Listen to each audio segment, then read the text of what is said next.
Dernière partie, dernière personne pour clôturer cette émission, l'autre journal, Nani Benoît Gallet, c'est lui, monsieur culture de la rédaction. Bienvenue, monsieur Gallet. Oui, merci. Merci de m'avoir invité sur ce plateau. Merci d'être là également. Vous avez rejoint l'équipe de l'Alternative en quelle année? Si mes souvenirs sont bons, c'est en février 2012. Ça fait 7 ans que je suis à l'Alternative. Quel était le rédacteur en chef qui était là? C'était Massime Domeni. Oui, depuis que vous étiez là, comment vous vous êtes senti? Je dois dire que depuis que je suis à l'Alternative, l'ambiance au jour de rédaction ou bien au jour de bouclage sont toujours de bons enfants. Ouais. C'est vrai que, bon, il y a parfois des tensions, mais on arrive à transcender ces tensions. Ouais. Dans toute organisation, il y a des tensions et donc on ne peut pas dire qu'à l'Alternative, il n'y a pas de... Mais on arrive à transcender ces tensions et on repart toujours les soirs avec un sourire. Avec une ambiance de bon enfant. Pourquoi vous avez choisi faire le journalisme? Moi, je dirais que je suis arrivé dans la corporation par, disons, effraction. Parce qu'à la sortie de l'université, comme tout étudiant qui sort de l'université, il est à la recherche de l'emploi. Et c'est comme ça que j'étais là et j'ai saisi ma chance avec l'Alternative. Il faut dire que pendant mes années à l'université de Lomé, je m'intéressais déjà au journalisme. Je rappelle que vous avez fait la sociologie de la communication. Oui, puisque j'étais abonné au Centre culturel français qui est devenu Institut français de Lomé. Oui. Et souvent quand j'allais là-bas, j'allais souvent lire des journaux, des journaux comme Liberté et autres, et les journaux français, des magazines français aussi. Et donc je dirais que c'est là-bas que j'ai contracté le virus, et le virus du journalisme. Oui, et ce qui a émerveillé la rédaction dans son ensemble, c'est que à vos débuts, vous avez fait une ascension fulgurante, rapidement assimilée. On parlerait d'un génie. Oui, je dois dire ça, je le mets sous le coup de l'humilité, parce qu'il m'a fallu écouter des conseils de vous, d'Isidore, l'actuel rédacteur en chef, et de Massime, et bien évidemment du directeur Ferdinand Haïté.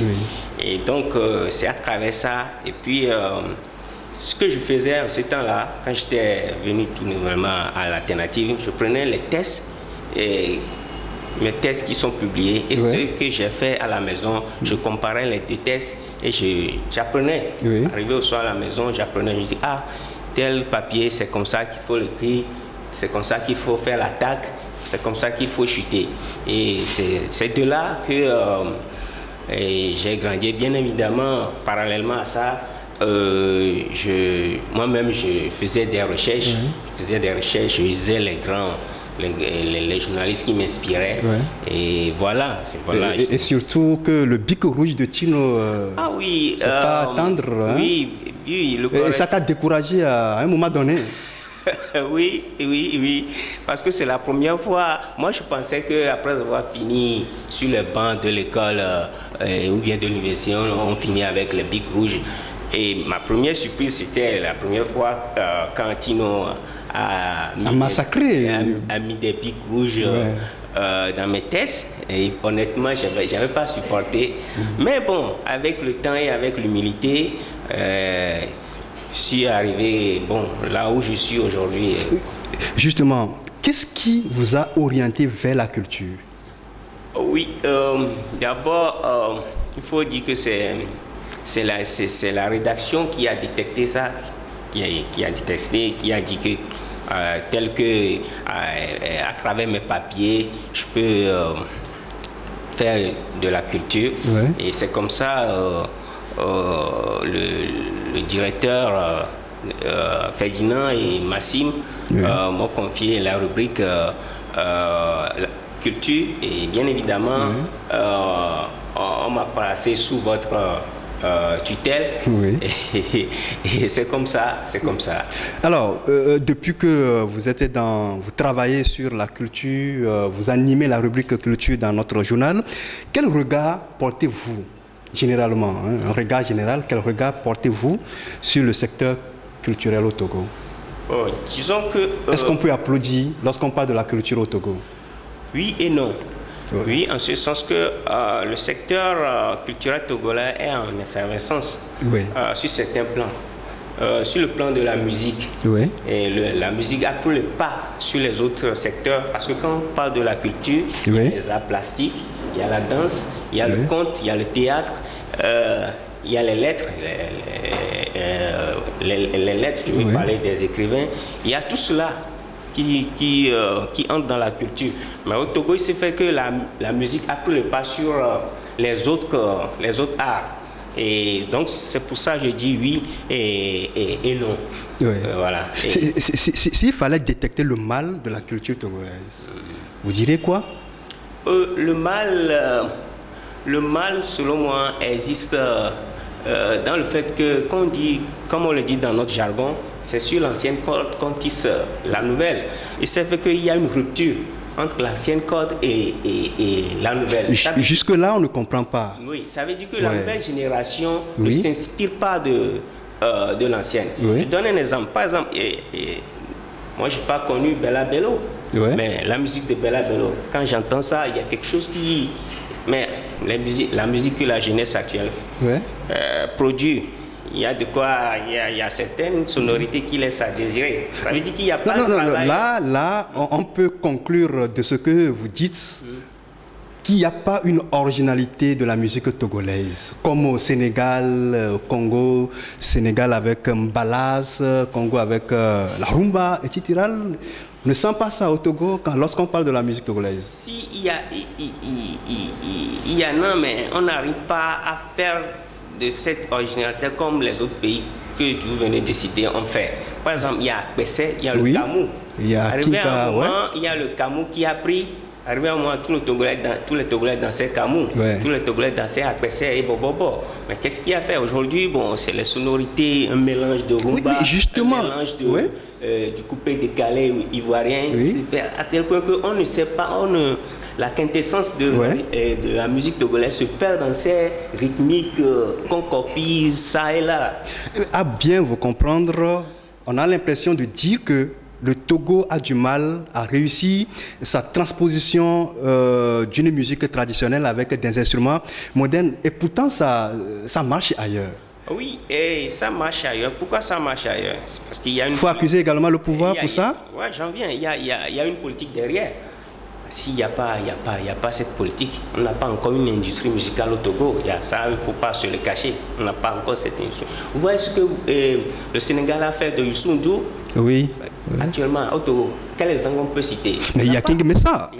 Il y a King Messa aussi. King Messa a failli faire... mais ça n'a pas pris. Ça a fait l'effet d'une paille. C'est pareil pour... je donne l'exemple de Jimmy Hope aussi. Ouais. Jimmy Hope, il fait du rock, du jazz, du blues à la sauce mélangée avec parfois avec des rythmes, mais ça ne prend pas. Ça ne prend pas. Et tout cela, c'est à mettre sur le dos, à mon avis, c'est à mettre sur le dos de la politique culturelle. Et là aussi, la politique culturelle a fait de sorte que les artistes eux sont divisés. Ouais. Il y a un camp qui, je dirais, fait le jeu du pouvoir. Ouais. Et il y a l'autre camp qui fait le jeu de l'opposition. Non, qu'on dit engagé et qui ne vit et qui est censuré sur les médias. Voilà, il y a cette réalité. Vous parlez de qui, par exemple? Quelles sont les musiques qui sont censurées sur les médias et que vous connaissez? Oui, il y a par exemple, quand vous prenez les artistes engagés. Oui, les artistes comme qui, par exemple? Bon, il y a comment dire, il y a Eric. Ahmed Diassissé. Voilà, Eric MC. Voilà. Ouais, est-ce que c'est le pouvoir qui censure ou bien ce sont les promoteurs de radio et de télévision? Oui, c'est le pouvoir. Comment le pouvoir peut sanctionner, sanctionner ces musiques-là? Une musique de Ahmed Diassissé sur Radio Lomé, sur TVT. Mais il n'y a pas que Radio Lomé. Voilà. Il y a une libération de l'espace médiatique. Il y a les radios privées. Oui, et il y a, c'est vrai, je vous concède cela, mais ce qui est les radios privées, eux-mêmes censurent ces musiques-là de peur des représailles du pouvoir. Ouais. Ouais, il y a cette... Voilà, est-ce que vous voyez un peu, comment vous considérez, vous jugez la vie des artistes au Togo? Est-ce que les artistes de la musique vivent de leur métier? Oui et non. Il y a certains qui vivent et qui, eux, mais c'est la minorité. Oui, il y a certains qui vivent de la musique ou bien de l'art au Togo. Par contre, il y a d'autres... Oui, c'est justement pour améliorer leurs conditions qu'on a créé Bitodra, non? Oui, là aussi c'est... Mais il y a un grand scandale là actuellement. Oui, il y a un scandale, mais... Parle-nous un peu de ce scandale en quelques secondes. Oui, il s'est fait que certains artistes se sont levés pour réclamer une équitable répartition de leurs droits d'auteur. Et ce qui en est sorti bien, et nous on a investigué, et il s'est fait que, d'une part, il y a beaucoup d'artistes qui ignorent leurs droits. Ce que fait exactement Bitodra, il y a beaucoup qui ignorent ça. Et bien évidemment, de l'autre côté du Bitodra, il y a une absence de transparence aussi. Parce que vous prenez le Bitodra, il y a le conseil d'administration qui est composé des artistes. Et je disais tout à l'heure qu'il y a quand on parle de l'art au Togo, il y a les peintres, les plasticiens, il y a tous ces secteurs-là qui sont, leurs représentants sont dans le conseil d'administration du Bitodra. Et ils sont censés connaître ce qui se passe aux artistes. Mais bon, eux aussi, parfois, ils ferment les yeux sur ce qui se passe. Et ça fait que ceux qui sont loin, disons, de la cagnotte, parfois... En tant que journaliste culturel, comment envisagez-vous l'avenir de la culture, du secteur culturel au Togo? Moi, je dirais le secteur culturel au Togo a de l'avenir. Il suffit qu'on encadre ça. Il suffit qu'on encadre bien ce secteur. Vous voyez, le fonds d'aide à la culture, c'est un exemple copié au Bénin. Mais au Bénin, le fonds d'aide est à 1 milliard et quelques. Mais ici, c'est combien? 300 quelques millions. C'est très peu. C'est très peu. Et à voir comment on répartit, comment les projets sont... Oui, mais maintenant, le peu qu'on leur donne, qu'est-ce qu'ils en font? Oui, il y en a qui arrivent à mettre en œuvre leur projet. Mais il y en a aussi. Il ne faut pas qu'on se voie la face. Il y en a qui prennent l'argent et vont faire du n'importe quoi. Il y a ça aussi. Il y a des artistes aussi qui prennent de l'argent et on ne voit pas leur projet se réaliser. Que doit faire l'État pour imposer la culture togolaise? Moi, je dirais du moment que les autorités togolaises comprendront qu'il y a la musique, bien la culture, c'est une industrie qu'il faut exploiter, tout va marcher. Tout va marcher. Il ne suffit pas de financer certains artistes sans sodine pour qu'ils chantent pour la gloire du régime pendant que les autres disent non. Non, il suffit pas. Il faut... En quoi ça te dérange, Anani? Mais la culture, c'est une richesse. Vous prenez le Burkina Faso. Oui, même en Côte d'Ivoire, vous avez des artistes qui chantent pour le pouvoir, mais pour autant, il y a de l'avenir. Quand on parle de la musique, il y a de l'avenir. Ça veut dire que en Côte d'Ivoire, le pouvoir ne s'ingère pas trop. Le pouvoir ne s'ingère pas trop. Ici, il y a un fait qui nuit à la musique. Les artistes qui font du libanga, qu'est-ce que j'appelle pas libanga, histoire de chanter la gloire d'un monsieur, d'un mécène, tout ça. Ici, quand vous écoutez les chansons de la nouvelle génération, il y a des artistes qui chantent leurs mécènes, tout ça. Oh, les mécènes, leurs mécènes, ils chantent, oui, ça fait partie de la culture, de la culture africaine, de la tradition africaine. Il y a l'histoire des griots qui chantent le pouvoir, qui chantent le roi.